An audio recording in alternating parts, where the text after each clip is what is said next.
Hi കൂട്ടുകാരെ, ഇന്ന് നമ്മൾ കാണാൻ പോകുന്നത് 2024 ഇപ്പോൾ അടുത്ത് റിലീസായിട്ടുള്ള നമ്മുടെ ആക്ഷൻ കിങ് തെരിക്കെ അർജുൻ അഭിനയിച്ച ഏറ്റവും പുതിയ ഏറ്റവും റേറ്റിംഗ് വാങ്ങിയ ബയോലിംഗ്വലായിട്ട് നമ്മുടെ മലയാളത്തിലും റിലീസായിട്ടുള്ള ഒരു കിടിലൻ കഥയാണ്. കഥയുടെ പേര് വിരുന്ന്. ഉറപ്പായിട്ടും നിങ്ങളെ ഇംപ്രസ് ചെയ്യുന്ന ട്വിസ്റ്റുകളൊക്കെയുള്ള കിടിലനൊരു ക്രൈം ത്രില്ലർ ഇൻവെസ്റ്റിഗേഷൻ കഥയാണിത്. കഥയെക്കുറിച്ച് അധികമൊന്നും പറഞ്ഞിട്ട് നിങ്ങളുടെ ഇൻട്രസ്റ്റ് ഞാൻ കളയുന്നില്ല. അപ്പോൾ ഇതിലും അടിപൊളി കഥകൾ തിരഞ്ഞുപിടിച്ച് നിങ്ങളിലേക്ക് എത്തിക്കാനായിട്ട് എനിക്കൊരു മോട്ടിവേഷനായിട്ട് എല്ലാ കൂട്ടുകാരും ഇപ്പോൾ തന്നെ മാക്സിമം ആ ഒരു ലൈക്ക് ബട്ടൺ ഒന്ന് തട്ടിവിട്ടേക്കണേ. കഥ കണ്ട് ഇഷ്ടപ്പെടുകയാണെങ്കിൽ കൂട്ടുകാരിലേക്ക് ഷെയർ ചെയ്യാനും ഇതുപോലുള്ള കഥകൾ കാണാനായിട്ട് നമ്മുടെ ട്വിസ്റ്റ് മലയാളി എന്ന ചാനൽ സബ്സ്ക്രൈബ് ചെയ്യാനും മറക്കരുത്. അതുപോലെ ഒരു സ്കൂളിലെ തടാകത്തിൽ ഒരു കൂട്ടുകാരി പെൺകുട്ടി മരണപ്പെട്ട് കിടക്കുകയാണ്. അവളുടെ മരണത്തിന് പിന്നിലെ രഹസ്യം അവളുടെ ലവറും അതുപോലെ കൂട്ടുകാരും ചേർന്ന് കണ്ടുപിടിക്കുന്ന ഒരു ലോഡ് ട്വിസ്റ്റുകളുള്ള ഒരു കിടിലൻ സീരീസ് ഓൾറെഡി നമ്മൾ അപ്ലോഡ് ചെയ്തിട്ടുണ്ട്. അപ്പോൾ ആ ഒരു സീരീസ് കാണാത്ത കൂട്ടുകാർക്ക് ലിങ്ക് കമന്റ് ബോക്സിലും ഡിസ്ക്രിപ്ഷനിലും ഞാൻ കൊടുക്കുന്നുണ്ട്. അപ്പോൾ സീരീസ് കൂടെ കണ്ടു നോക്കിയിട്ട് അഭിപ്രായം പറയണേ. ഇനി നമുക്ക് ഇന്നത്തെ കഥയിലേക്ക് കടന്നാലോ?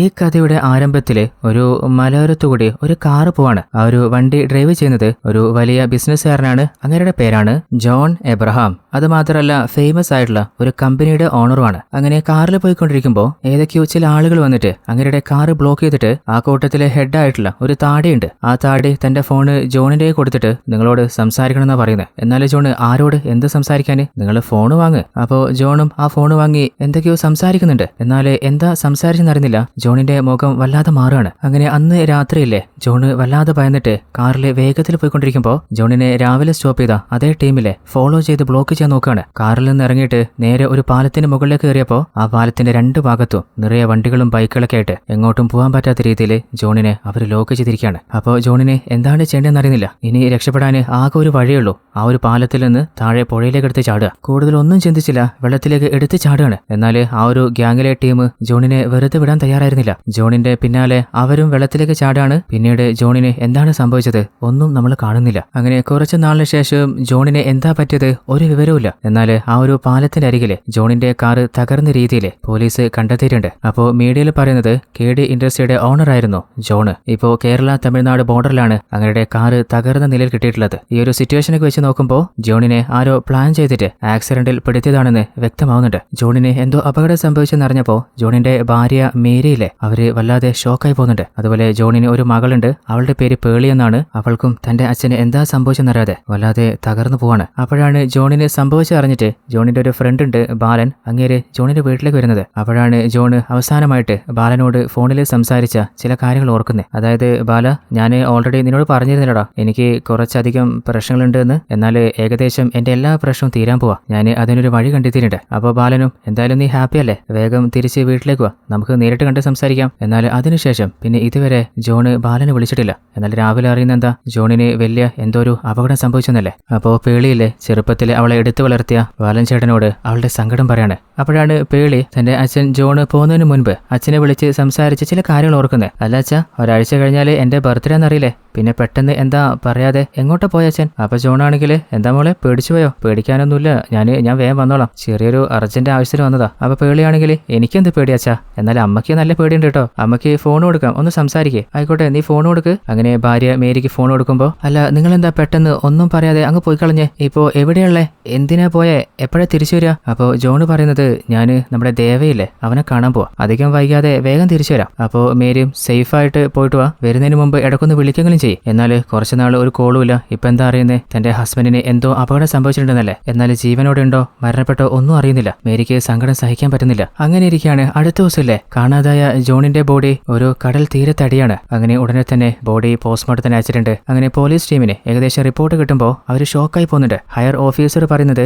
എന്റെ ലൈഫിൽ ഇത്രക്ക് കോംപ്ലിക്കേറ്റഡ് ആയിട്ടുള്ള ഒരു പോസ്റ്റ്മോർട്ടം റിപ്പോർട്ട് ഞാൻ കണ്ടിട്ടില്ല. അപ്പോൾ ഇൻവെസ്റ്റിഗേഷൻ ടീമിന്റെ ഓഫീസർ പറയുന്നുണ്ട് സാറ് പറഞ്ഞു ശരിയാണ്, ജോണിന് ആക്സിഡന്റ് സംഭവിച്ചിട്ട് 5 ദിവസത്തിന് ശേഷമാണ് അങ്ങയുടെ ബോഡി കടൽ തീരെ തടിയുന്നത്. എന്നാൽ പോസ്റ്റ്മോർട്ടം റിപ്പോർട്ടിലുള്ളത് ജോണ് മരിച്ചിട്ട് 4 ദിവസമായിട്ടുള്ള ഒന്നാണ്. എന്നാൽ വെള്ളത്തിൽ ആ ഒരു ബോഡി 2 ദിവസം കടന്നിട്ടുണ്ടെന്ന് കാണിക്കുന്നുണ്ട്. അതുപോലെ ജോണിന്റെ ശരീരം കാണുമ്പോൾ വല്ലാതെ ടോർച്ചർ ചെയ്ത കുറേയധികം പാടുകളുണ്ട്. അതിൽ നിന്ന് പോലീസിന് മനസ്സിലാവുന്നത് ആരോ പ്ലാൻ ചെയ്തിട്ടാണ് ജോണിനെ ടോർച്ചർ ചെയ്ത് കൊലപ്പെടുത്തിയിട്ട് അതിനുശേഷം വെള്ളത്തിൽ കൊണ്ടുവന്നിട്ടത്. അപ്പോൾ ഹയർ ഓഫീസർ പറയുന്നുണ്ട് ജോണിന്റേത് ഒരു പ്രീ പ്ലാൻഡ് മർഡർ ആണെന്ന് പുറത്താരും അറിയണ്ട, നോർമൽ ഒരു ആക്സിഡന്റ് പോലെ തന്നെ അവർ കരുതട്ടെ. അതല്ലെങ്കിൽ പല കെട്ടുകഥകളും പല പ്രഷറുകളും പിന്നാലെ വരാൻ ചാൻസ് ഉണ്ട്. നിങ്ങൾ തൽക്കാലം ഇൻവെസ്റ്റിഗേഷൻ സ്റ്റാർട്ട് ചെയ്യും. അങ്ങനെ അടുത്ത സീനിൽ നമ്മൾ കാണുന്നത് നമ്മുടെ കഥയിലെ നായകനായിട്ടുള്ള അർജുനെയാണ്. അർജുൻ ഒറ്റയ്ക്ക് ഒരു ഉള്ള ഏരിയയിലെ ഒരു വീട്ടിലാണ് താമസിക്കുന്നത്. അപ്പോൾ അങ്ങയുടെ ബുക്കിലായിട്ട് ഒരു ഗണ്ണൊക്കെ എടുത്തു വെക്കുന്നുണ്ട്. അപ്പോഴാണ് തന്റെ വീട്ടിന്റെ പുറത്ത് ആരൊക്കെയോ വരുന്നതായിട്ട് അർജുന് തോന്നുന്നത്. എന്നാൽ പിന്നീട് മനസ്സിലായിട്ടുണ്ട് അത് തോന്നൽ മാത്രമല്ല, ആളുകൾ വന്നിട്ടുണ്ട്. അത് മാത്രമല്ല അവരുടെ ഓരോരുത്തരുടെയും കയ്യിൽ മാരക ആയുധങ്ങളും ഉണ്ട്. അങ്ങനെ അർജുന് നേരേക്ക് പാഞ്ഞെടുക്കുമ്പോൾ അർജുൻ വെറുതെ വെക്കോ, ഓരോരുത്തരെയും പതിയെ ഫോളോ ചെയ്ത് തന്നെ അടിച്ച് പഞ്ചറാക്കുന്നുണ്ട്. അങ്ങനെ എല്ലാത്തിന്റെ കാര്യത്തിലും തീരുമാനമാക്കിയിട്ട് ആളുകളെ ആരയച്ചെന്ന് ഓൾറെഡി അർജുന് മനസ്സിലായതുകൊണ്ട് തന്നെ അവനെ വിളിച്ചിട്ട് പറയുന്നുണ്ട്, എത്തരിക്കേ നീ വന്നിട്ട് നിന്റെ ആളുകളെയും കൊണ്ട് പോടാ, എന്നെ തൊടാന് നീ തലകുത്ത് നല്ല നടക്കില്ല. അങ്ങനെ അടുത്ത സീനിൽ നമ്മൾ കാണുന്നത് ഒരു ഓട്ടോ ഡ്രൈവറെയാണ്. ഇവന്റെ പേരാണ് പ്രേം. അപ്പോൾ പ്രേമിനോട് ഫ്രണ്ട്, അല്ലടാ ഇന്ന് ഓട്ടോ ഓടിക്കാൻ പോകുന്നില്ലേ, ഇന്ന് ബുധനാഴ്ചയല്ലേ, അപ്പോൾ ഇന്ന് RCC പേഷ്യൻസിന് വേണ്ടിയിട്ടാണ് ഞാൻ വണ്ടി ഓടിക്കാൻ പോകുന്നത്. അങ്ങനെ ഒരു ഫാമിലിയെ അവൻ കൂട്ടിക്കൊണ്ട് പോകുമ്പോൾ അവർ ചോദിക്കുന്നുണ്ട്, നിങ്ങൾക്ക് ഗവൺമെന്റിന്റെ ഭാഗത്തുനിന്ന് എന്തെങ്കിലും സഹായം കിട്ടുമോ? ഇത് ഞാൻ എനിക്ക് വേണ്ടി ചെയ്യുന്നതാ. എന്റെ അച്ഛനും ക്യാൻസർ വന്ന് മരണപ്പെട്ടെ, അതുകൊണ്ട് എന്റെ അച്ഛന്റെ ഓർമ്മയ്ക്ക് ഇനി ആർക്കും അതുപോലൊരു ബുദ്ധിമുട്ട് വരാതിരിക്കാനാണ് ഞാൻ ഈ സർവീസ് ചെയ്യുന്നത്. അങ്ങനെ ആ ഒരു ഫാമിലിയെ RCCയിൽ ഇറക്കി കൊടുക്കാണ്. അപ്പോൾ അസുഖം ബാധിച്ച ചെറിയ കുഞ്ഞിന് പ്രേം ഒരു സ്വീറ്റ്സ് കൊടുക്കാണ്. അങ്ങനെ അവർ ഹോസ്പിറ്റലിൽ കയറി പോകുമ്പോൾ പ്രേമിന്റെ അനിയത്തെ വിളിക്കുകയാണ്. അമ്മ ചെവി തല തരുന്നില്ല, വേഗം വരാൻ പറയുന്നുണ്ട്. അതായത് ഇന്ന് അനിയത്തിയെ പെണ്ണ് കാണാൻ വരുന്നുണ്ട്. അപ്പോൾ പ്രേം തന്റെ ഫ്രണ്ട് മുരളി വിളിച്ച് അറിയിച്ചിട്ടുണ്ട്. അങ്ങനെ വേഗം തന്നെ ആ വീട്ടിലത്തെ കാര്യങ്ങളൊക്കെ മുരളി റെഡിയാക്കാണ്. അങ്ങനെ വൈകാതെ പ്രേമും വീട്ടിലേക്ക് എത്തിയിട്ടുണ്ട്. അങ്ങനെ അനിയത്തി വന്ന ചെക്കനും കുടുംബത്തിനൊക്കെ ചായയും സ്നാക്സും ഒക്കെ കൊടുക്കാണ്. അപ്പോൾ ചെക്കന്റെ അമ്മാവൻ പറയുന്നുണ്ട്, ഇനിയിപ്പോ ചെക്കനും പെണ്ണിനും സംസാരിക്കണമെങ്കിൽ ഒന്ന് സംസാരിച്ചോട്ടെ. അങ്ങനെ അവർ രണ്ടുപേരും കുറച്ച് മാറിയിരുന്ന് സംസാരിക്കുമ്പോൾ പ്രേമിന്റെ അനിയത്തിയില്ലേ ചെക്കനെ കെട്ടിപ്പിടിക്കുന്നുണ്ട്. അപ്പോഴാണ് നമുക്ക് മനസ്സിലാവുന്നത് ഓൾറെഡി ഇവർ പ്രണയത്തിലായിരുന്നു. അപ്പോൾ ആ ഒരു കാര്യം പുറത്തറിയിക്കാതെ രണ്ട് കുടുംബത്തിനോടും ഒരു ബ്രോക്കർ വെച്ച് സംസാരിച്ചിട്ടാണ് അവരുടെ മാരേജ് നടത്തിയത്. അങ്ങനെ കുറെ നാളത്തെ ആഗ്രഹം കല്യാണം നടക്കാൻ പോലെ അങ്ങനെ പ്രേമിന്റെ വീട്ടില് ഹാപ്പി ആയിട്ട് പാട്ടും ആട്ടവും ഒക്കെ ആയിട്ട് ആ ഒരു ചടങ്ങ് നടക്കുകയാണ്. അപ്പോഴാണ് അങ്ങോട്ടേക്ക് കല്യാണ ചെക്കൻ വരുന്നത്. അപ്പോൾ അവര് എന്തെങ്കിലും പ്രശ്നമുണ്ടെന്ന് ഷോക്കായി നിൽക്കുമ്പോൾ നമ്മൾ സന്തോഷിക്കുന്ന ദിവസമല്ലേ, അപ്പോൾ ആട്ടും പാട്ടൊക്കെ ആയിട്ട് അടിച്ചു പൊളിക്കാനേ. അങ്ങനെ അവരെല്ലാരും കൂടി ചേർന്നിട്ട് ആ ഒരു ഈവനിങ് അടിപൊളിയായിട്ട് എൻജോയ് ചെയ്യാണ്. അപ്പോഴാണ് കല്യാണ ചെക്കനോട് പ്രേമിന്റെ ഫ്രണ്ട് മുരളി ചോദിക്കുന്നത്, നിങ്ങൾ അടിക്കോ, നമുക്കൊരു ചെറുതടിച്ചാലോ? അങ്ങനെ അവർ നല്ല അടിയിലാണ്. കല്യാണ ചെക്കനാണെങ്കിൽ കൺട്രോൾ നഷ്ടപ്പെട്ടിട്ട് കയ്യിൽ നിന്ന് പോയി തുടങ്ങിയപ്പോൾ അങ്ങോട്ട് പ്രേമ വരികയാണ്. അല്ല അളിയാ നിങ്ങൾ അടിക്കുന്നില്ലേ? എന്നാലും മുരളിയാണെങ്കിൽ അവൻ അങ്ങനത്തെ ശീലമൊന്നുമില്ല, ഇതുവരെ അവൻ തൊട്ടിട്ടുമില്ല. അങ്ങനെ വല്ലാതെ മദ്യം തലക്കേറിയപ്പോൾ അവിടെ കൂടെ എല്ലാവരോടും പറയുന്നുണ്ട്, നാളെ എന്റെ കല്യാണമാണ്, ഇനി ഞാൻ വിളിച്ചിട്ടില്ലെന്ന് പറയരുത്. അങ്ങനെ കല്യാണ പെണ്ണിനോടും പറയുന്നുണ്ട്, നാളെ നിന്റെയും കല്യാണമല്ലേ, അപ്പോൾ നമുക്ക് ഉഷാറായി കളയാം. എന്നാൽ അളിയന്റെ കയ്യിൽ നിന്ന് പോകുന്ന ഉറപ്പായപ്പോൾ നമ്മുടെ പ്രേമില്ലേ അവനെ തന്റെ ഓട്ടോയിലെ അവിടെ നിന്ന് കൂട്ടി വീട്ടിലേക്ക് കൊണ്ടുപോകണം. അങ്ങനെ വീട്ടിൽ ഡ്രോപ്പ് ചെയ്യുമ്പോഴാണ് പ്രേമ അളിയനോട് പറയുന്നത്, ഓൾറെഡി എന്റെ പെങ്ങളും നിങ്ങളും പ്രണയിക്കുന്ന കാര്യം നേരത്തെ എനിക്ക് അറിയായിരുന്നു. നിങ്ങൾക്ക് കുറേയധികം കടകളുടെ കാര്യമൊക്കെ എനിക്കറിയാം. എന്നാൽ നിങ്ങളെക്കുറിച്ച് അന്വേഷിച്ചപ്പോൾ നല്ല സ്വഭാവം മനസ്സിലായതുകൊണ്ടാണ് എന്റെ അനിയത്തെ നിങ്ങൾക്ക് തരാൻ ഞാൻ കരുതിയത്. അപ്പോൾ ആ ബാധ്യതകളൊക്കെ അടച്ചു വിട്ടിട്ട് നല്ല സമാധാനത്തിലുള്ള ഒരു ജീവിതം മുന്നോട്ട് കൊണ്ടുപോകാൻ നോക്ക്. എന്നെ കൊണ്ട് എന്തെങ്കിലും ഹെൽപ്പ് ചെയ്യാൻ പറ്റുകയാണെങ്കിൽ ഞാനും കൂടെ വെക്കാം. അപ്പോൾ അളിയൻ പറയുന്നുണ്ട്, എന്റെ കടങ്ങൾ വീട്ടാൻ എന്നെ സഹായിക്കാന്ന് പറഞ്ഞില്ലേ, അത് തന്നെ കേട്ടാൽ മതി. എന്റെ കടങ്ങൾ ഞാൻ കഷ്ടപ്പെട്ട് അടച്ചോളാം. പിന്നെ നിന്റെ അനിയത്തെക്കുറിച്ച് ഓർത്ത് നീ പേടിക്കണ്ട, അവളെ എന്നെ കൊണ്ട് പറ്റുന്ന പോലെ നല്ല രീതിയിൽ തന്നെ നോക്കിക്കോളാം. അപ്പോൾ പറയുമ്പോൾ അത് കേട്ടാൽ മതി. അപ്പോഴാണ് അടുത്ത സീനിലെ ഒരു കാർ എങ്ങോട്ടോ വേഗത്തിൽ പോകുമ്പോൾ ഒരു ലോറി ഓപ്പോസിറ്റ് പാഞ്ഞു വന്നിട്ട് ആ ഒരു കാറിനെ ഇടിച്ചു തെറിപ്പിക്കുകയാണ്. അപ്പോഴാണ് നമ്മുടെ അളിയനെ ഡ്രോപ്പ് ചെയ്തിട്ട് പ്രേമ ഹോട്ടലിൽ വരുന്നത്. അപ്പോൾ ആ ഒരു ലോറിയിലെ നമ്മുടെ പ്രേമിന്റെ വണ്ടി ഇടിക്കാൻ വരികയാണ്. പ്രേമ ഭാഗ്യത്തിന് വണ്ടി ഓടിച്ചതുകൊണ്ട് അപകടം സംഭവിച്ചില്ല. ആ ഒരു ലോറിക്കാരനതാ കള്ളുടിച്ചിട്ടാണ് വണ്ടി ഓടിക്കുന്നത്. അങ്ങനെ പ്രേമ തന്റെ ഓട്ടോ എടുത്ത് കുറച്ചു മുമ്പിലെത്തിയപ്പോഴാണ് ആ ഒരു ലോറി ഇടിച്ചു തെറിപ്പിച്ച ആക്സിഡന്റിൽപ്പെട്ട കാർ കാണുന്നത്. അപ്പോഴാണ് അതിന്റെ ഉള്ളില് ഒരാള് ജീവനോട് മല്ലിട്ടുകൊണ്ടിരിക്കുന്ന കാണുന്നത്. പ്രേമ ഓടി വന്ന് നോക്കുമ്പോൾ അത് വേറെ ആരുമല്ല, നമ്മുടെ മേരിയിലെ അവര് തന്നെയാണ്. അവരെ രക്ഷിക്കാനായിട്ട് ആംബുലൻസിനെ വിളിക്കാൻ നോക്കുമ്പോൾ മേരി പറയുന്നുണ്ട്, എനിക്ക് രക്ഷപ്പെടാൻ പറ്റും തോന്നില്ല, എനിക്കൊരു കാര്യം നിന്നോട് പറയാനുണ്ട്. അത് ഞാൻ പറയുന്ന ഈ ബാലൻ എന്ന ആളോട് മാത്രമേ നിങ്ങൾ പറയാൻ പാടൂ. നിലവിലെ എല്ലാ പ്രശ്നത്തിനെയും കാരണം 7 ഹിൽസ് ആണ്. എന്നിട്ട് പിന്നെ കൂടുതലായിട്ട് എന്തോ പറയാൻ നോക്കുമ്പോൾ അതിനുള്ളിൽ മേരി അവർ മരണപ്പെട്ടു പോവാണ്. അപ്പോൾ നമ്മുടെ പ്രേമിനെ എന്താണ് ചെയ്യേണ്ടതെന്ന് അറിയുന്നില്ല. എന്തായാലും സംഭവിച്ച കാര്യം തന്റെ കൂട്ടുകാരനായ മുരളിയോട് പറഞ്ഞിട്ട് ഇനി വൈകിപ്പിക്കണ്ട, നമുക്ക് നേരെ സ്റ്റേഷനിൽ പോയി പറഞ്ഞാലോ? എന്നാലും മുരളി, നീ എന്താണ് പറയുന്നത്? നാളെ നേരം വെളുത്താലേ നിന്റെ അനിയത്തിയുടെ കല്യാണല്ലേ, വെറുതെ ആവശ്യമില്ലാത്ത പ്രശ്നം എടുത്ത് തലയിൽ വെക്കണ്ട. പിന്നെ നമുക്ക് പരിചയമുള്ള കോൺസ്റ്റബിൾ ഏട്ടനില്ലേ, അപ്പോൾ അങ്ങനെ വിളിച്ചിട്ട്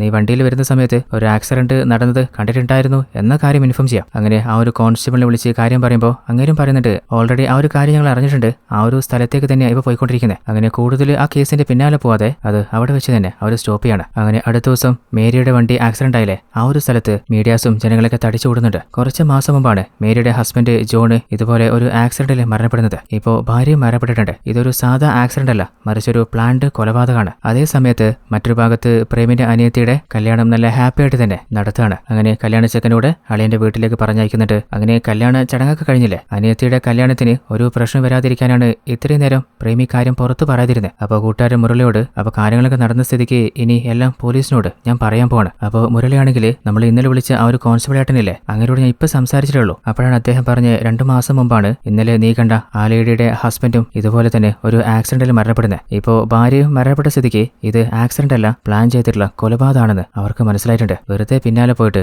നിന്റെ സമാധാനം കളയണ്ട, തൽക്കാലം നീ മറന്നേക്ക്, ബാക്കി പോലീസ് നോക്കിക്കോളൂ. അടുത്ത സീനില് നമ്മുടെ ഈ കഥയിലെ നായിക പേളിക്ക് അവളുടെ അച്ഛനും അമ്മയും തുടർച്ചയായിട്ട് പെട്ടെന്ന് മരണപ്പെട്ടില്ലേ, അത് സഹിക്കാൻ പറ്റുന്നില്ല. ആരാണ്, എന്താണ്, എന്തിനാണ് ഒന്നും അവൾക്ക് അറിയുന്നില്ലല്ലോ. അവള് കുറച്ചായിട്ട് ഭക്ഷണം പോലും കഴിക്കുന്നില്ല. അപ്പോൾ ആ വീട്ടിലെ ജോലി ചെയ്യുന്ന ചേച്ചി ചോദിക്കുന്നുണ്ട്, കുറച്ചെങ്കിലും കഴിച്ചുകൂടെ മോളെ, കഴിച്ചിട്ടില്ലെങ്കിൽ ചിലപ്പോൾ മരിച്ചു പോകും, അത്രയല്ലേ ഉള്ളൂ, ഇങ്ങനെ ജീവിക്കുന്നതിൽ നല്ലത് അത് തന്നെയാ. അതേ സമയത്ത് മറ്റൊരു ഭാഗത്ത് നമ്മുടെ പ്രേമില്ലേ, അവനോട് മരിക്കുന്നതിന് മുൻപ് മേരി പറഞ്ഞ കാര്യങ്ങൾ ആ ഒരു ബാല അങ്ങനോട് പറയാൻ പറ്റിയില്ലല്ലോ, അതുപോലെ പോലീസിനോടും ആ കാര്യം ഇൻഫോം ചെയ്യാൻ പറ്റില്ലല്ലോ എന്ന സങ്കടത്തിലിരിക്കുമ്പോൾ അമ്മ ചോദിക്കുന്നുണ്ട്, ഫുഡ് എടുത്ത് വെച്ചിട്ട് കുറെ നേരമല്ലോ, നീ കഴിക്കുന്നില്ലേ, എനിക്കിപ്പോ വേണ്ടമ്മേ. അപ്പോഴാണ് നമ്മുടെ പേളിയിലെ അവളുടെ വീട്ടിലേക്ക് കുറച്ചധികം റൗഡി ഗ്യാങ്സ് വരുന്നത് നമ്മൾ കാണുന്നത്. ആ ഒരു വീട്ടിലെ കുറച്ചധികം സെക്യൂരിറ്റി ആൾക്കാരില്ലേ, അവരെ എല്ലാവരെയും ആ ഒരു ടീം കൊന്നുകളയാണ്. എന്നിട്ട് അവര് നേരെ വീട്ടിലേക്ക് കയറുന്നുണ്ട്. അതായത് പേളിയെ അവളെയും കൊല്ലാനാണ് വന്നതെന്ന് തോന്നുന്നുണ്ട്. അവരെ കണ്ട് വല്ലാതെ ഭയന്നിട്ട് പേളി അവരുടെ അടുത്തുനിന്ന് രക്ഷപ്പെടാൻ നോക്കുകയാണ്. എന്നാൽ അതിനിടയിൽ ആ വീട്ടിലെ ജോലിക്കാരി ചേച്ചി വരെ അവർ കൊന്നു കളഞ്ഞിട്ടുണ്ട്. അങ്ങനെ ഗ്യാപ്പ് കിട്ടിയപ്പോൾ അവരുടെ ഇടയിൽ നിന്ന് അവള് രക്ഷപ്പെട്ട് പുറത്തേക്ക് ഓടുകയാണ്. ആ ഒരു റൗഡികള് അവളുടെ പിന്നാലെ വരുന്നില്ലേ, അപ്പോൾ അതിലൊരുത്തന്നെ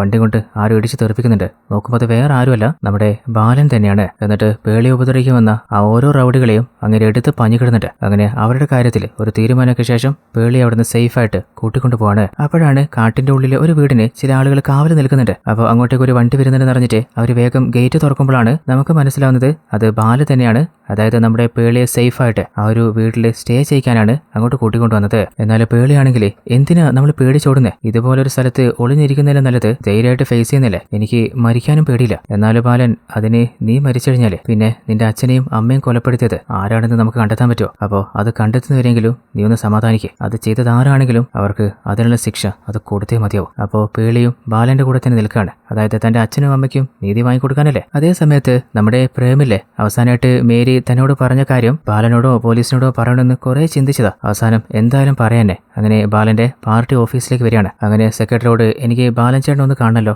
ചില കാര്യങ്ങൾ പറയാനുണ്ട്. ബാലനെ നിനക്കങ്ങനെ പരിചയം? അത് എനിക്ക് പരിചയമുണ്ട്. അപ്പോൾ സെക്രട്ടറിയും, അങ്ങനെ വരാൻ സമയമായിട്ടുണ്ട്, വന്നു കഴിഞ്ഞാൽ നീ വന്ന കാര്യം പറയാം, നീ കുറച്ചേരം ഇരിക്കുക. അങ്ങനെ കുറച്ച് കഴിഞ്ഞപ്പോൾ ബാലൻ അങ്ങോട്ട് വരികയാണ്. അപ്പോൾ സെക്രട്ടറിയും, നിന്നെ തേടിയിട്ട് പ്രേമെന്ന ഒരുത്തൻ വന്നിട്ടുണ്ട്, നിന്നെ പരിചയമുണ്ടെന്ന് പറഞ്ഞ്. എന്നാലും ബാലന് പ്രേമെന്ന ഒരുത്തൻ അറിയില്ലല്ലോ, നീ ആരാടാ, നിന്നെ എനിക്ക് പരിചയമില്ലല്ലോ, എന്തിനാ എന്നെ തേടി വന്നേ? അപ്പോഴാണ് പ്രേം എന്തിനാ വന്നേ ആ ഒരു കാര്യം പറയുന്നത്. അതായത് മേരിക്ക് ആക്സിഡന്റ് സംഭവിച്ചപ്പോൾ മരണപ്പെടുന്നതിന് മുൻപ് അവര് പറഞ്ഞ കാര്യമില്ലേ, അതായത് തന്റെയും തന്റെ ഹസ്ബൻഡ് ജോണിന്റെയും കൊലപാതകത്തിന് പിന്നില് 7 ഹിൽസ് ആണ്. എന്നാൽ ആ ഒരു പേര് കേട്ടിട്ടും ബാലന് പ്രത്യേകിച്ചൊന്നും മനസ്സിലാവുന്നില്ല. അല്ല, എനിക്ക് മനസ്സിലാവുന്ന മേരി പറഞ്ഞിട്ടുണ്ടെങ്കിൽ അതിന്റെ പിന്നിൽ എന്തെങ്കിലും ഉണ്ടല്ലോ, പക്ഷെ എന്തായിരിക്കും? അപ്പോൾ ബാലന് മനസ്സിലാവാത്തതുകൊണ്ട് മേരിയുടെ മകള് പേളിക്കറിയാണെങ്കിലോ, അങ്ങനെ പേളിയോട് പറയുമ്പോഴും അവൾക്കും പ്രത്യേകിച്ച് ഒന്നും മനസ്സിലാവുന്നില്ല. അതുമാത്രമല്ല, പ്രേം ഇപ്പോൾ ആ കാര്യം ബാലനോട് പറഞ്ഞില്ലേ, ഇനി ബാലന്റെ ജീവനും ആപത്താവാൻ ചാൻസ് ഉണ്ട്. അതുകൊണ്ട് പേളിയെ സേഫാക്കിയ പോലെ അവനെയും ആ ഒരു വീട്ടില് സേഫാക്കാണ്. അതുപോലെ പ്രേമിനെ കുറിച്ച് അന്വേഷിച്ച് നോക്കിയപ്പോൾ നാട്ടിലെ എല്ലാ ആളുകളെയും ഹെൽപ്പ് ചെയ്യുന്ന നല്ലൊരു മെന്റാലിറ്റി ഉള്ള ഒരു പയ്യനാണെന്ന് ബാലന് മനസ്സിലായിട്ടുണ്ട്. അപ്പോഴാണ് നമ്മുടെ പേളി സേഫ് ആക്കിയിട്ടുള്ള ആ വീട്ടിലേക്ക് പെട്ടെന്ന് പോലീസ് ടീം വരുന്നത്. അതായത് പോലീസിന്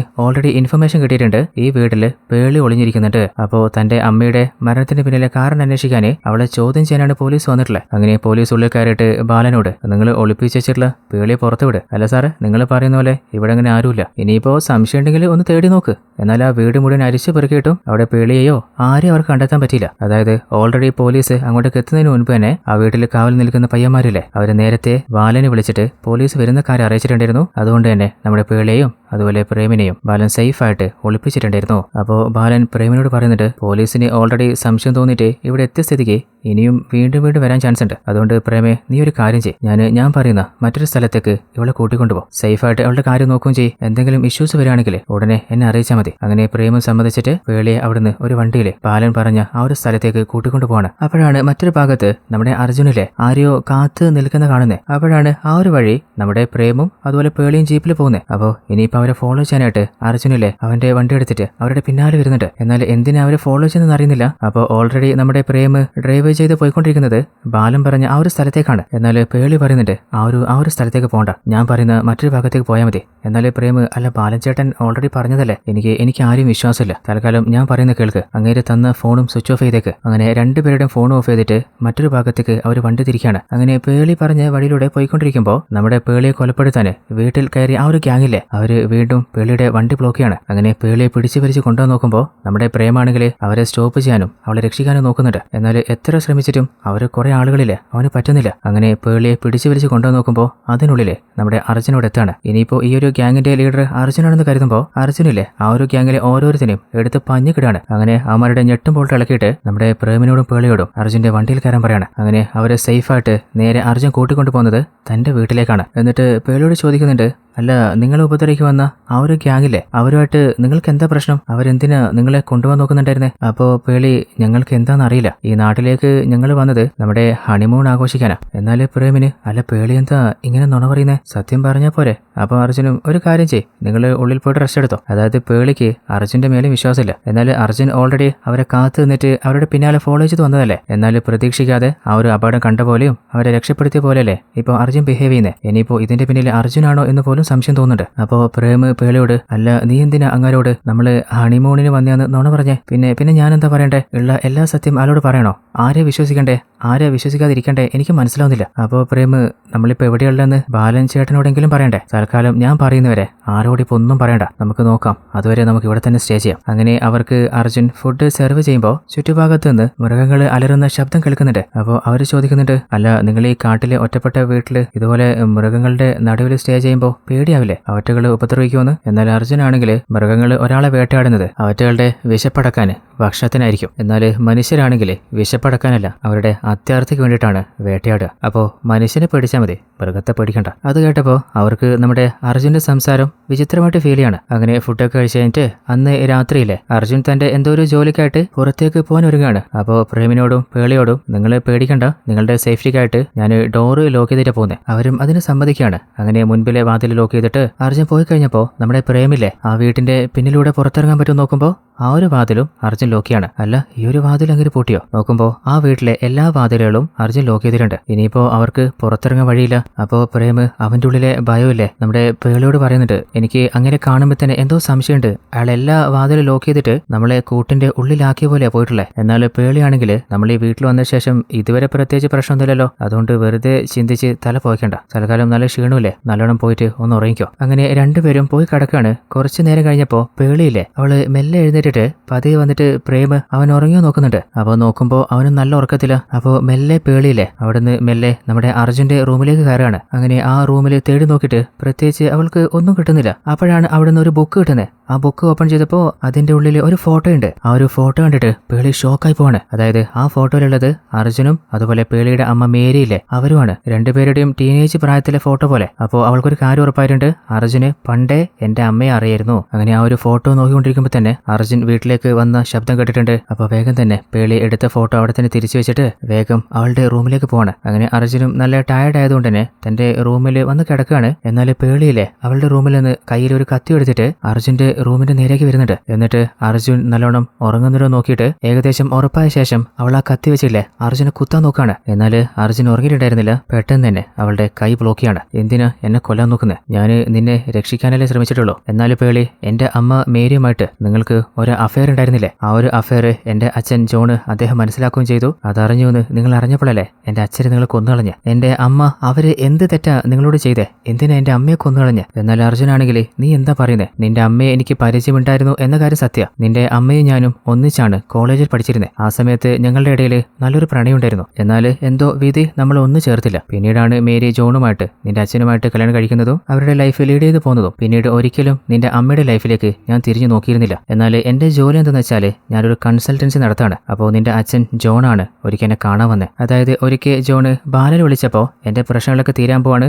ഞാൻ ദേവയെ ഒന്ന് മീറ്റ് ചെയ്യാൻ പോകുന്ന പറഞ്ഞിരുന്നില്ലേ? ആ ഒരു ദേവ വേറെ ആരുമല്ല നമ്മുടെ അർജുൻ തന്നെയാണ്. അങ്ങനെ ആ ഒരു ഫ്ലാഷ് ബാക്ക് നമ്മൾ കാണുകയാണ്. അന്ന് ജോണ് നേരെ നമ്മുടെ അർജുനെ കാണാൻ വന്നിട്ടുണ്ടായിരുന്നു. അങ്ങനെ ജോണിന്റെ കമ്പനിയിലെ പ്രശ്നം എന്താണെന്ന് അർജുനോട് പറയാണ്. അതായത് കുറച്ച് നാൾ മുൻപ് വരെ ജോണിന്റെ കമ്പനി റൺ ചെയ്തിരുന്നത് ജോണിന്റെ അച്ഛനായ ഡേവിഡ് ആയിരുന്നു. എന്നാൽ കുറച്ച് പ്രായമായപ്പോൾ അങ്ങേര് ആ കമ്പനിയുടെ ഉത്തരവാദിത്തം മൊത്തം ജോണിനെ ഏൽപ്പിച്ചിട്ട് ആത്മീയ വഴിയെ നോക്കി പ്രാർത്ഥനയായിട്ട് കൂടിയതാണ്. എന്നാൽ ജോണ് കമ്പനി ഏറ്റെടുത്ത ശേഷം പതിയെ പതിയെ കമ്പനിയിൽ കുറേയധികം പ്രശ്നങ്ങൾ വരാൻ തുടങ്ങി. നഷ്ടത്തിൽ നിന്ന് നഷ്ടത്തിലേക്ക് പോകാൻ തുടങ്ങിയപ്പോൾ കമ്പനിയിലെ ഷെയർ ഹോൾഡേഴ്സ് മീറ്റിംഗ് കൂട്ടിയിട്ട് ഇതേപോലെയാണ് പോകുന്നതെങ്കിൽ നമ്മുടെ ഷെയർസ് മുഴുവൻ നമുക്ക് പിൻവലിക്കേണ്ടി വരും. എന്നാൽ ജോൺ ആണെങ്കിൽ ഈ പ്രോബ്ലം സോൾവ് ചെയ്യാൻ ഞാനൊരു വഴി കണ്ടെത്താം. അങ്ങനെ ആ ഒരു കമ്പനിയെ റെസ്ക്യൂ ചെയ്യാനാണ് നമ്മുടെ അർജുനോട് ഹെൽപ്പ് ചോദിച്ചിട്ട് ജോൺ ഇപ്പോൾ വന്നിട്ടുള്ളത്. അപ്പോൾ അർജുനും അല്ല, എന്താണ് നിങ്ങളുടെ കമ്പനിയിൽ പ്രശ്നം ഉണ്ടാവാനുള്ള കാരണം? അതായത് പ്രൊഡക്ടിവിറ്റിയോ പ്രോഫിറ്റോ ഉണ്ടാവണമെങ്കിൽ ശരിക്കും ജോലി നടക്കണ്ടേ? എന്നാൽ ഇടയ്ക്കിടയ്ക്ക് കമ്പനിയിലെ ജോലിക്കാർ സമരം നടത്തിക്കൊണ്ടിരിക്കുകയാണ്. അങ്ങനെ സംസാരിച്ചുകൊണ്ടിരിക്കുമ്പോഴാണ് നമ്മുടെ ജോണിലെ തന്റെ ഭാര്യ മേരിയും അർജുനുമായിട്ട് പണ്ട് പ്രണയിച്ചിരുന്ന കാര്യമൊക്കെ മേരി പറഞ്ഞ കാര്യം അർജുനോട് പറയുന്നത്. അങ്ങനെ അർജുൻ ജോണിന്റെ കമ്പനിയെക്കുറിച്ച് ശരിക്കൊന്ന് പഠിച്ചു നോക്കുമ്പോൾ ആ കമ്പനിയിലെ ഒരു പ്രത്യേക ടീം ചേർന്നിട്ടാണ് ഇടയ്ക്കിടയ്ക്ക് പ്രശ്നം ഉണ്ടാക്കുന്നതെന്ന് മനസ്സിലായിട്ടുണ്ട്. അതായത് ആ ഒരു ടീമും കമ്പനിയിലെ ഷെയർ ഹോൾഡേഴ്സിൽ പെട്ടതാണ്. അപ്പോൾ അവരുടെ കയ്യിൽ എത്ര പെർസെന്റേജ് ഷെയർ ഉണ്ട്? അപ്പോൾ ജോണ് ഒരു 30% ഉണ്ടാവും. അപ്പോൾ അർജുൻ ഇനിയിപ്പോൾ ഒരു വഴിയുള്ളൂ, ആ ഒരു 30% കൂടി നിങ്ങൾ സ്വന്തം പേരിലേക്ക് വാങ്ങിയിട്ട് അവരെ ഒഴിവായിക്കളാം. എന്നാൽ ജോൺ ആണെങ്കിൽ അത്രയും ഷെയർ വാങ്ങാൻ മാത്രം പൈസയൊന്നും ഇപ്പം എൻ്റെ കയ്യിലില്ല. അപ്പോൾ അർജുൻ അങ്ങനെയാണെങ്കിൽ ഒരു വഴിയുണ്ട്. അതായത് നിങ്ങൾ നിങ്ങളുടെ ജോലിക്കാരെ നിങ്ങളുടെ കമ്പനിയിലെ പാർട്ട്നേഴ്സായിട്ട് കൂട്ട്. അപ്പോൾ അവർക്ക് പ്രോഫിറ്റിൽ നിന്ന് നല്ലൊരു പെർസെൻറ്റേജ് കിട്ടുമല്ലോ. അപ്പോൾ എല്ലാ വർക്കേഴ്സിനും ഒരു ധാരണ കിട്ടും ഇത് സ്വന്തം കമ്പനിയാണെന്ന്. സ്വന്തം കമ്പനിക്ക് വേണ്ടിയിട്ട് അവർ നല്ലോണം പണിയെടുക്കും, പരിശ്രമിക്കുകയും ചെയ്യും. അപ്പോൾ നിങ്ങളുടെ പ്രശ്നം തീരും, നിങ്ങളും ഡെവലപ്പ് ആവും, നിങ്ങളുടെ കൂടെ നിൽക്കുന്ന ജോലിക്കാരും ഡെവലപ്പ് ആവും ചെയ്യും. അങ്ങനെ അർജുൻ്റെ അടുത്തുനിന്ന് ഒരു പോസിറ്റീവായിട്ടുള്ള സജഷനും വാങ്ങിയിട്ടാണ് നമ്മുടെ ജോണ് തിരിച്ച് വീട്ടിലേക്ക് പോയിരുന്നത്. എന്നാൽ അതിന്റെ ഇടയിലാണ് ജോണിന് ആക്സിഡന്റ് സംഭവിച്ചതായിട്ടും പിന്നീട് മരണപ്പെട്ടതായിട്ടും ഞാൻ അറിഞ്ഞതെന്ന് അർജുൻ പറയുന്നുണ്ട്. എന്നാൽ കോളേജിൽ നിന്ന് പോയ ശേഷം പിന്നീട് ഒരിക്കലും നിന്റെ അമ്മ മേരിയെ ഞാൻ കണ്ടിരുന്നില്ല. എന്നാൽ ജോൺ എന്നെ മീറ്റ് ചെയ്യാൻ വന്നിട്ട് തിരിച്ചു പോയപ്പോഴല്ലേ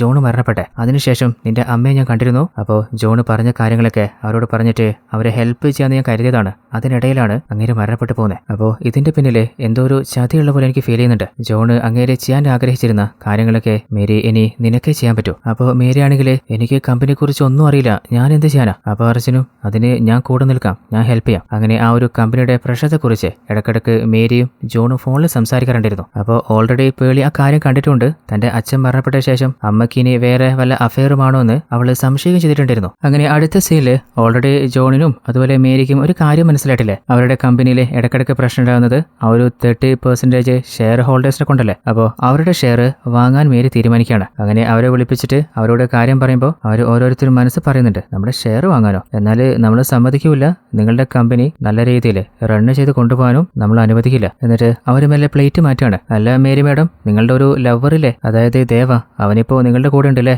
രണ്ടാളും പ്ലാൻ ചെയ്തിട്ടാണ് കമ്പനി രണ്ടാളുടെ പേരിലാക്കാൻ നോക്കുന്നല്ലേ? നിങ്ങൾ പഠിക്കുന്ന സമയത്ത് തന്നെ പ്രണയിച്ച ആൾക്കാരല്ലേ? അപ്പോൾ നിങ്ങൾക്ക് ഇടങ്കോല് നിന്നതുകൊണ്ടാണോ ഹസ്ബൻഡ് ജോണിനെ കൊന്നുകളഞ്ഞ്? എന്നാലും മേരിക്ക് വല്ലാതെ ദേഷ്യം വന്നിട്ട് വെറുതെ എന്തെങ്കിലും പറഞ്ഞ് പരത്താൻ നിൽക്കരുത്, തൽക്കാലം നിങ്ങളൊന്ന് ഇവിടുന്ന് പോയിത്താ. അങ്ങനെ അവര് അവിടെ നിന്ന് ഇറങ്ങിപ്പോയില്ലേ. എന്നാൽ ആ ഒരു കാഴ്ചയൊക്കെ വീടിന്റെ ടെറസിൽ നിന്ന് നമ്മുടെ പേളി കാണുന്നുണ്ടായിരുന്നു. അപ്പോഴാണ് അവൾക്ക് തന്റെ അമ്മയ്ക്ക് ദേവ എന്ന ഏതോ ഒരാളുമായിട്ട് പ്രണയമുണ്ടായിരുന്നു എന്ന് പോലും അറിയുന്നത്. എന്നാൽ കൂടുതൽ ഷെയർ മേരിക്കല്ലേ. അങ്ങനെ അവരുടെ കയ്യിൽ നിന്ന് ആ ഒരു ഷെയർ മേരി വാങ്ങിയെടുത്തിട്ടുണ്ട്. അങ്ങനെ ആ ഒരു കാര്യം പറയാന് നമ്മുടെ അർജുനെ, ഇനി നമുക്ക് അർജുനെ ദേവ എന്ന് വിളിച്ചാലോ? അങ്ങനെ ദേവയെ കാണാൻ വരുമ്പോഴാണ് ദേവ പറയുന്നത്, ആ ഒരു ഷെയർ വാങ്ങിക്കഴിഞ്ഞപ്പോൾ തന്നെ അവരുടെ ആൾക്കാർ എന്നെ കൊല്ലാൻ വന്നിട്ടുണ്ടായിരുന്നു. ഇതേ സീൻ തന്നെയാണ് കഥയുടെ ആരംഭത്തിൽ നമ്മൾ കണ്ടത്. അതായത് വീട്ടിൽ കയറി എല്ലാത്തിനും നമ്മുടെ ദേവ അടിച്ച് പഞ്ചറാക്കിയില്ലേ. അപ്പോൾ സംശയം തോന്നിയിട്ട് മേരി ചോദിക്കുന്നുണ്ട്, ഇനിയിപ്പോൾ ആ ഒരു ഷെയറിന് വേണ്ടിയിട്ടായിരിക്കുമോ എൻ്റെ ഹസ്ബൻഡ് ജോണിനെ അവർ കൊലപ്പെടുത്തിയേ?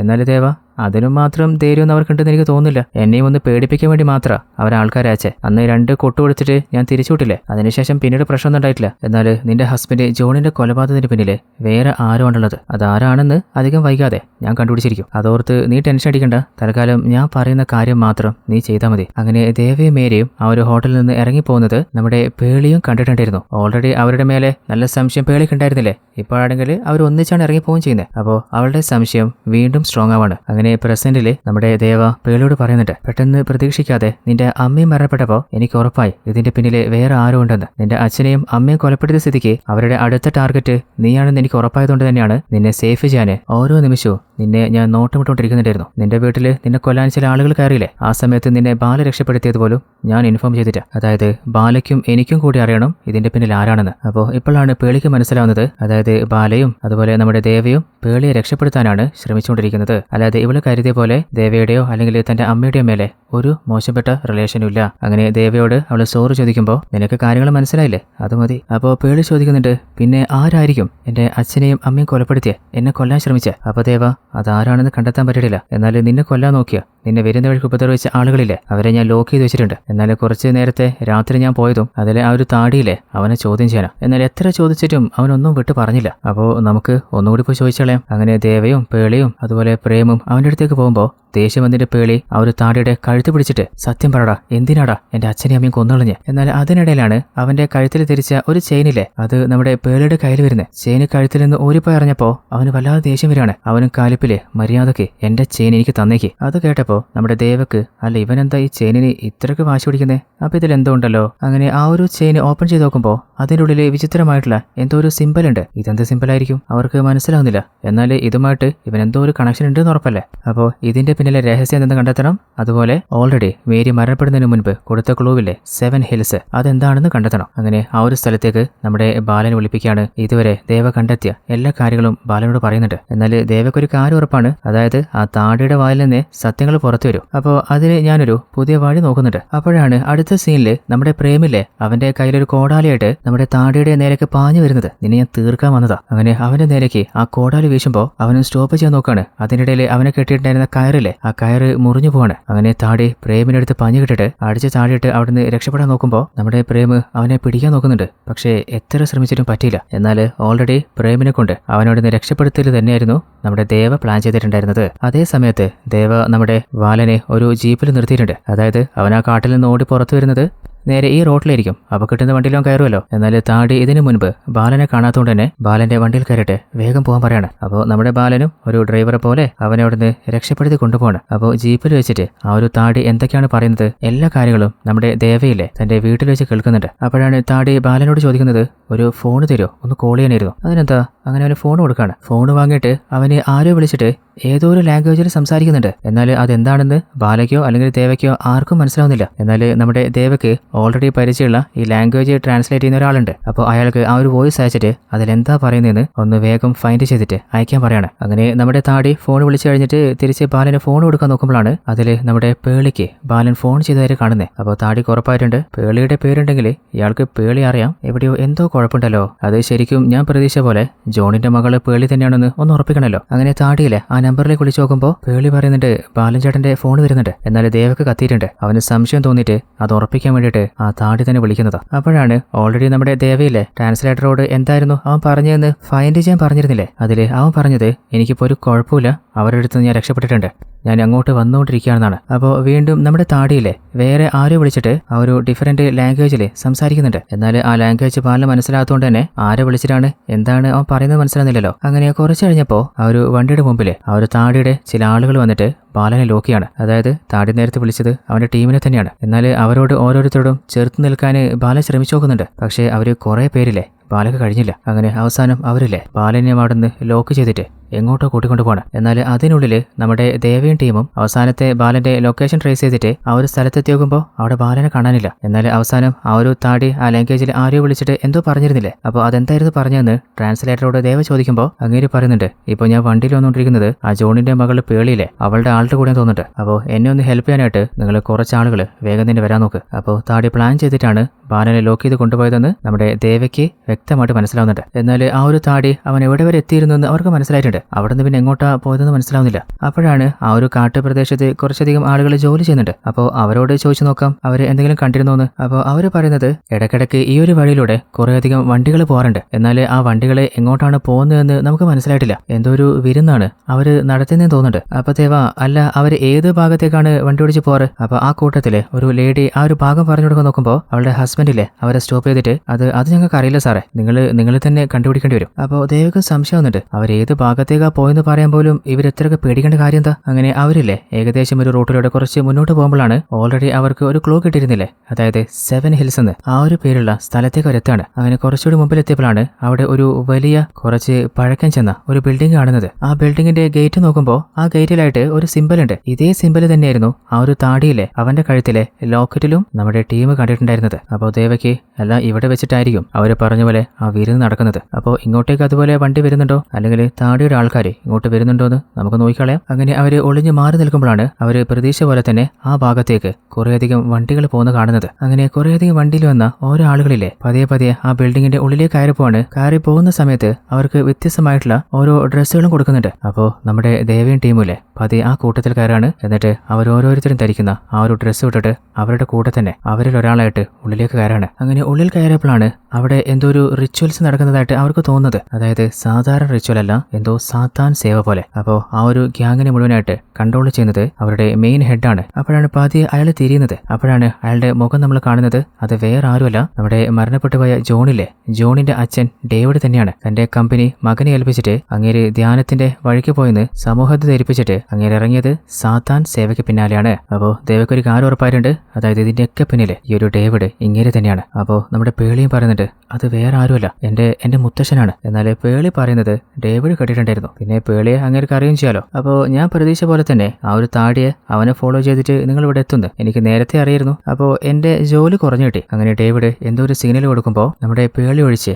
ബാക്കി എല്ലാ ആളുകളെയും ഡേവിഡിന്റെ ആൾക്കാരെ ലോക്ക് ചെയ്തിട്ട് ഒരു റൂമിൽ കൊണ്ട് അടയ്ക്കുകയാണ്. അപ്പോഴാണ് അവർ കാണുന്നത് അതേ റൂമിൽ തന്നെ ഓൾറെഡി നമ്മുടെ ബാലനെയും അവർ അടച്ചു വെച്ചിട്ടുണ്ട്. അങ്ങനെ നമ്മുടെ പേളിയെ അവര് നേരെ കൂട്ടിക്കൊണ്ടുപോകുന്നത് എന്തോ ഒരു വിരുന്ന് കൊടുക്കാനാണ്. അവൾക്ക് വേണ്ടിയിട്ട് അവിടെ ഒരു കേക്ക് ഒക്കെ റെഡിയാക്കി വെച്ചിട്ടുണ്ട്. അങ്ങനെ പേളിയോട് മോളെ ആ ഒരു കേക്ക് കട്ടേ. അങ്ങനെ പേളിയും ഡേവിഡും ആ ഒരു കേക്ക് കഴിക്കുകയാണ്. അതിന്റെ കൂടെ ഡേവിഡ് കുറച്ച് വൈൻ കഴിക്കുന്നുണ്ട്. അതുപോലെ പേളിക്കും കുറച്ച് വൈൻ കൊടുക്കുമ്പോൾ അവള് എനിക്ക് വൈന് വേണ്ട, നീ എന്തിനാ പേടിക്കുന്നേ, നിന്റെ മുത്തച്ഛനല്ലേ തരുന്നേ, കുറച്ച് കഴിക്കേ. എന്നാൽ അവള് പേടിച്ചിട്ട് ആ ഒരു വൈന് കുടിക്കുകയാണ്. അത് കുടിച്ചു കഴിഞ്ഞപ്പോൾ പതിയെ അവളുടെ കൺട്രോൾ നഷ്ടപ്പെടുന്നുണ്ട്. അവളുടെ തല ചുറ്റാൻ തുടങ്ങാണ്. അതായത് ഡേവിഡ് പ്ലാൻ ചെയ്തിട്ട് ആ ഒരു വൈനിലെ ഉറക്ക ഗുളിക മിക്സ് ചെയ്തിട്ടുണ്ടായിരുന്നു. അങ്ങനെ അവള് ബോധം കെട്ട് കഴിഞ്ഞപ്പോൾ നേരെ ഡേവിഡിലെ നമ്മുടെ ദേവയെയും ടീമിനെയും കാണാൻ വരികയാണ്. അപ്പോൾ ഡേവിഡിനോട് ദേവ ചോദിക്കുന്നുണ്ട് താൻ എന്തിനാ ഇതൊക്കെ ചെയ്തുകൊണ്ടിരിക്കുന്നത്. അപ്പോൾ ഡേവിഡ് ഞാൻ എന്റെ കമ്പനി നടത്തിയ സമയത്ത് കമ്പനി നല്ല പ്രോഫിറ്റിൽ പോയിക്കൊണ്ടിരുന്നത്, എന്നാൽ പതിയെ നഷ്ടം വരാൻ തുടങ്ങി.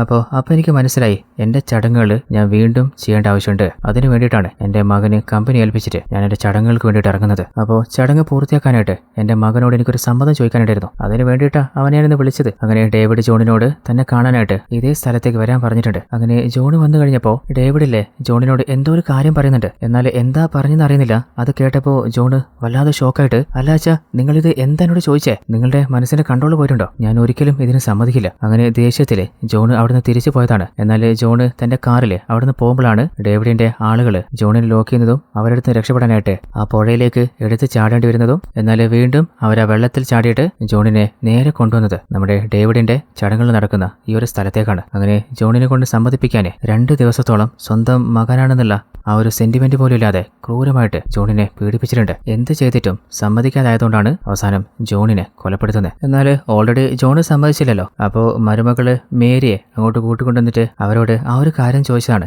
എന്നാൽ മേരിയും അതിന് സമ്മതിച്ചില്ല. എന്റെ ജീവൻ പോയാലും ഇത് നടക്കാൻ ഞാൻ അനുവദിക്കൂല. അപ്പോൾ മേരിയും സമ്മതിക്കില്ല എന്ന് ഉറപ്പായപ്പോൾ പിന്നെ അവളെ കൊണ്ടും കാര്യമില്ലല്ലോ. അങ്ങനെയാണ് മേരിയെയും ഡേവിഡ് ആളെ വിട്ട് കൊലപ്പെടുത്തുന്നത്. അല്ല ജോണിനോടും മേരിയോടും എന്ത് ചോദിച്ചുകൊണ്ടാ അവര് സമ്മതിക്കാത്തത് നോക്കുമ്പോഴാണ് അവരുടെ സ്വന്തം രക്തത്തിൽ പിറന്ന മകള് പേളിയെ തന്റെ ബിസിനസ്സിന് വേണ്ടിയിട്ട് അവരുടെ ഉയർച്ചയ്ക്ക് വേണ്ടിയിട്ട് സാത്താന് ബലി കൊടുക്കാനാണ് ജോണിനെയും മേരിയും കൊലപ്പെടുത്തിയ ശേഷം നമ്മുടെ പേളിയെ തട്ടിക്കൊണ്ടുവരാനാണ് ഡേവിഡ് ആളെ അന്ന് വീട്ടിലേക്ക് അയച്ചിട്ടുണ്ടായിരുന്നത്. എന്നാൽ അവളുടെ ഭാഗ്യത്തിന് നമ്മുടെ ദേവ പേളിയെ വായിച്ചിട്ടുണ്ടായിരുന്നു. അങ്ങനെ ദേവയും ബാലനും കൂടി അവളെ രക്ഷപ്പെടുത്തിയതാണ്. എന്നാൽ ഡേവിഡ് തന്റെ ചെറുമകളെ തന്നെ സാത്താന് ബലി കൊടുക്കാൻ പോകുന്നറിഞ്ഞപ്പോ ദേവയും ബാലയൊക്കെ അയാളെ സ്റ്റോപ്പ് ചെയ്യാൻ നോക്കുന്നുണ്ട്. എന്നാൽ അയാളുടെ കണ്ണിൽ ഇരുട്ട് കയറിയിരിക്കല്ലേ. അയാള് അതൊന്നും കേൾക്കാതെ അവളെ ബലി കൊടുക്കാൻ പോകുമ്പോൾ അതിനുള്ള എല്ലാ പ്രിക്കോഷൻസും ഡേവിഡിന്റെ കൂട്ടാളികള് ചെയ്തിട്ടുണ്ട്. എന്നാൽ ഡേവിഡ് പുറത്തു പോയി കഴിഞ്ഞപ്പോൾ തന്നെ ആ ഒരു റൂമിലുണ്ടായിരുന്ന ബാക്കി റൗഡുകളില്ലേ അവർ ഓരോരുത്തരെയും നമ്മുടെ ടീം എടുത്ത് പഞ്ഞി കിടുന്നുണ്ട്. എന്നിട്ട് ആ റൂമിന്റെ വാതിലും ചോട്ടി പൊളിച്ചിട്ട് അവർ പുറത്തേക്ക് വരികയാണ്. എങ്ങനെയെങ്കിലും പേളിയെ രക്ഷപ്പെടുത്തണ്ടേ. എന്നാൽ അതിനുള്ളിൽ ഡേവിഡിലെ കയ്യില് ആ ഒരു ബലി കത്തിയുമായിട്ട് തന്റെ ചെറുമകളുടെ നേരേക്ക് വരികയാണ്. എന്നാൽ അവളെ രക്ഷിക്കാന് ദേവ പാഞ്ഞെത്താണ് ഡേവിഡിനെ അടിച്ചു പിഴിഞ്ഞിട്ട് അവളെ പഞ്ചറാക്കുന്നുണ്ട്. അങ്ങനെ പേളിയെ മരണത്തിന് മുൻപിൽ നിന്ന് രക്ഷപ്പെടുത്താണ്. ഡേവിഡിനെ ലോക്ക് ചെയ്ത ഉടൻ തന്നെ ബാലനിലെ പോലീസ് ടീമിനെ ഇൻഫോം ചെയ്യാണ്. അധികം വൈകാതെ തന്നെ പോലീസ് അവരെ റെസ്ക്യൂ ചെയ്യാനും അതുപോലെ സാത്താൻ സേവകരായിട്ടുള്ള ഡേവിഡിന്റെ ടീമിനെ അറസ്റ്റ് ചെയ്യാനും അവിടെ എത്തുകയാണ്. അങ്ങനെ ഡേവിഡിനെയും ഡേവിഡിന്റെ ആൾക്കാരെയും എല്ലാവരെയും അറസ്റ്റ് ചെയ്ത് നീക്കം ചെയ്യുന്നുണ്ട്. അങ്ങനെ ദേവ ഇറങ്ങി വരുമ്പോൾ ദേവയോട് നിങ്ങൾക്ക് ഇതിനെ കുറിച്ച് എന്താ പറയുന്നതെന്ന് ചോദിക്കുമ്പോൾ ചില അന്ധവിശ്വാസങ്ങൾ കാരണം നമ്മുടെ നാട്ടിൽ ഇതിനു മുൻപും ഇതുപോലെ പല ബലികളും നടന്നിട്ടില്ലേ. ഒരു കുടുംബത്തിലെ മകൻ തന്നെ സ്വന്തം അച്ഛനെയും അമ്മയും കൊലപ്പെടുത്തിയിട്ട് സാത്താനെ പ്രീതിപ്പെടുത്താൻ നോക്കിയില്ലേ. അതായത് നമ്മുടെ തൊട്ടടുത്ത നാട്ടില് എന്താ സംഭവിച്ചത്, സ്വന്തം അച്ഛനും അമ്മയും അവരുടെ മക്കളെ കൊലപ്പെടുത്തിയിട്ട് 3 ദിവസത്തിന് ശേഷം അവര് ഉയർത്തെഴുന്നേറ്റ് വരുന്ന കാത്തിരുന്നില്ലേ. ഇപ്പോ ഈ ഒരു ബലികളൊക്കെ നടത്തിയ ആളുകള് ജയിലില് കമ്പി കണ്ടിട്ടിരിക്കുകയാണ്. ഈ ബലി കൊടുത്തു കഴിഞ്ഞാൽ നിങ്ങൾക്ക് സമ്പത്ത് കിട്ടുന്നോ അല്ലെങ്കിൽ നിങ്ങൾക്ക് പവർ കിട്ടുന്നോ അതൊക്കെ വെറും അന്ധവിശ്വാസമാണ്. ഇതുവരെ ജയിലിലായ ആര് രക്ഷപ്പെടുത്താനേ അവര് സേവിച്ച ഒരു സാത്താനും വന്നിട്ടില്ല. ഈ കർമ്മങ്ങളൊക്കെ ചെയ്യുന്ന ആളുകൾ നല്ല വിദ്യാഭ്യാസമുള്ള ആളുകളാണ്. അതായത് അവരുടെയൊക്കെ ആഗ്രഹം കുറഞ്ഞ സമയം കൊണ്ട് പണക്കാരനാവുക, വലിയ നിലയിലെത്തുക. അതിനായിട്ട് അവർ സ്വീകരിക്കുന്ന ഷോർട്ട് കട്ടാണിത്. ഈ ലോകത്ത് കഷ്ടപ്പെടാതെ ആരും തന്നെ ഈ ലോകത്ത് എന്തെങ്കിലും സമ്പാദിച്ചതായിട്ട് ഒരു ചരിത്രവുമില്ല. അങ്ങനെ അല്ലാതെ സമ്പാദിക്കുന്നതൊന്നും അധിക നാളും നിലനിന്നിട്ടുമില്ല. ഇതുപോലുള്ള ഡേവിഡ്മാര് ഇനിയും വരാൻ സാധ്യതയുണ്ട്. കാരണം അവരൊക്കെ അവർ ക്രിയേറ്റ് ചെയ്തിട്ടുള്ള ഒരു ഇല്യൂഷൻ ലോകത്തിലാണ് ജീവിക്കുന്നത്. എന്നാൽ എന്താണ് ശരി എന്താണ് തെറ്റെന്ന് നമ്മളാണ് തീരുമാനിക്കേണ്ടത്. ഇതോടുകൂടി ഈ ഒരു കഥ ഇവിടെ അവസാനിക്കുകയാണ്. അപ്പോൾ എങ്ങനെയുണ്ടായിരുന്ന കഥ? കുറച്ച് നാളായിട്ട് ഇതുപോലൊരു അടിപൊളി കഥ നിങ്ങൾ കണ്ടിട്ടില്ലല്ലോ. ഓരോ മിനിറ്റും സസ്പെൻസ് നിലനിർത്തിയ നല്ല ട്വിസ്റ്റുകളോട് പറഞ്ഞ കിടിലൊരു കഥയായിരുന്നില്ലേ? അപ്പോൾ ഈ ഒരു കഥ ഇഷ്ടപ്പെട്ടാൽ എല്ലാ കൂട്ടുകാരും മറക്കാതെ ഈ ഒരു വീഡിയോക്ക് മാക്സിമം ലൈക്ക് ചെയ്യുക. അപ്പോഴല്ലേ ഇതിലും അടിപൊളി കഥകൾ നിങ്ങൾക്ക് വേണ്ടി മാക്സിമം വേഗത്തിലെത്തിക്കാൻ എനിക്കൊരു മോട്ടിവേഷൻ കിട്ടുള്ളൂ. അതുപോലെ ഒരു സ്കൂളിലെ കൂട്ടുകാരി സ്കൂളിന്റെ അരികിലെ തടാകത്തിലെ മരണപ്പെട്ട നിലയിൽ കൂട്ടുകാർ കാണുകയാണ്. അതിന്റെ പിന്നിലെ ഷോക്കിംഗ് ട്വിസ്റ്റ് രഹസ്യങ്ങൾ ആ കൂട്ടുകാർ കണ്ടെത്താണ്. ഒരിക്കലും മിസ്സാക്കാൻ പാടില്ലാത്ത കിടിലനൊരു സീരീസ് ഓൾറെഡി നമ്മുടെ ചാനൽ വന്നിട്ടുണ്ട്. അപ്പോൾ ആ ഒരു കഥ കാണാത്ത കൂട്ടുകാർ ആ കഥ കൂടി ഒന്ന് കണ്ടു നോക്കുക. ഇതിലും അടിപൊളി കഥകളൊക്കെ ആയിട്ട് നമ്മുടെ ട്വിസ്റ്റ് മലയാളം എന്ന ചാനൽ സബ്സ്ക്രൈബ് ചെയ്യുക. കൂട്ടുകാരിലേക്ക് ഒന്ന് ഷെയർ ചെയ്ത് സപ്പോർട്ടും ചെയ്യുക. അപ്പോൾ മറ്റൊരു കഥയിൽ നമുക്ക് നാളെ കണ്ടുമുട്ടാം. അതുവരേക്കും ടാറ്റ ബൈ ബൈ.